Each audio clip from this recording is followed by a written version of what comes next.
युद्ध विराम उल्लंघन के बाद से जारी ताबड़तोड़ हमलों ने यह तो साफ कर दिया है कि शांति फिलहाल संभव नहीं है।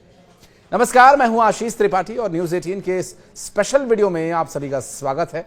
और युद्ध विराम अब बीते दिन की बात हो गई है, चाहे वो रूस यूक्रेन युद्ध की बात हो या फिर इजराइल का गजा पट्टी में किया जा रहा हमला या फिर लेबनान को लतेड़ने का मामला। फिलहाल शांति संभव नजर नहीं आ रही है, लेकिन अब जो एक बार फिर से ये युद्ध शुरू हुआ है तो इजराइल ने रॉकेट हमलों से इस पर एक बार फिर से जवाब दिया है। लेबनान पर जबरदस्त पलटवार किया गया, हवाई हमला किया गया और इन हमलों में लेबनान में हिजबुल्लाह का कमांड सेंटर पूरी तरह से नेस्त नाबूद कर दिया गया। दावा यह किया जा रहा है कि इजरायली हमले में कई लोगों की मौत हुई है और दर्जनों लोग घायल भी हुए हैं। इजरायली सेना ने बताया कि उसके तोपखाने और हवाई हमलों ने दक्षिणी लेबनान को निशाना बनाया है और इससे इजराइल और लेबनानी सशस्त्र समूह हिजबुल्लाह के बीच एक साल से चल रहे युद्ध को समाप्त करने वाले अस्थिर संघर्ष विराम को खतरा पैदा हो गया है।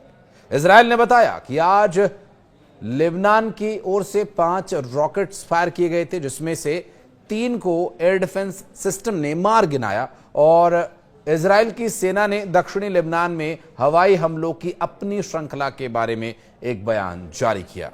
उसने दावा किया कि हमलों में दर्जनों रॉकेट लॉन्चर्स और हिजबुल्लाह कमांड सेंटर को निशाना बनाया गया।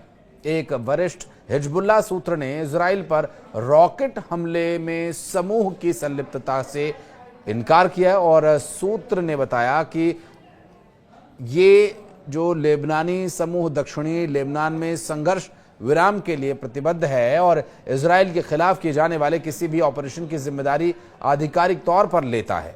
सूत्र ने लेबनानी अधिकारियों की बातों को बताया और कहा कि हम मौजूदा घटनाक्रम को संबोधित करने में राज्य के साथ खड़े हैं और हमले से लेबनान में तबाही मची हुई और यह संघर्ष गाजा युद्ध का सबसे घातक परिणाम था जो महीनों तक सीमा पार चलता रहा।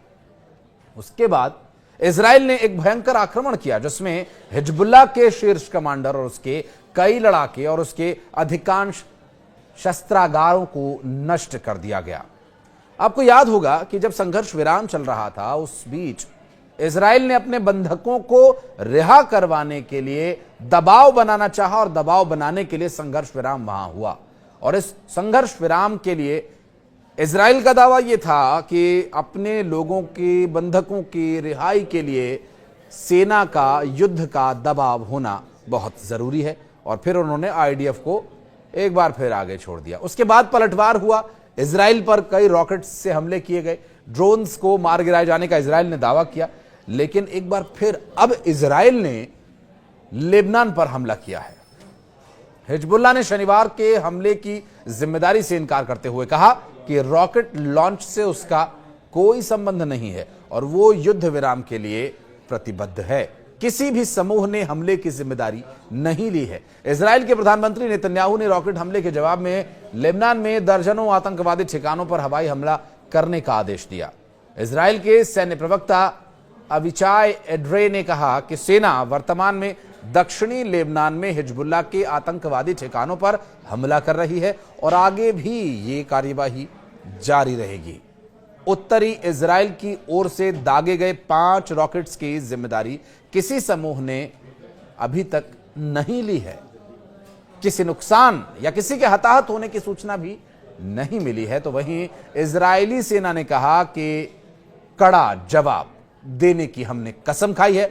लेबनान की सेना ने कहा कि उनके देश के दक्षिण में 3 अस्थायी रॉकेट वैरायटीज को नष्ट किया गया।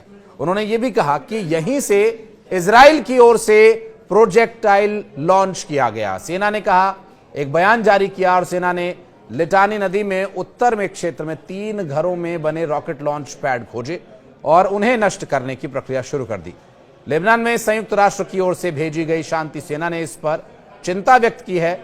इजराइल और हिजबुल्लाह के बीच संघर्ष विराम समझौते को बाधित करने वाली सीमा पार हिंसा में संभावित वृद्धि भी इस परिस्थिति में खतरनाक है।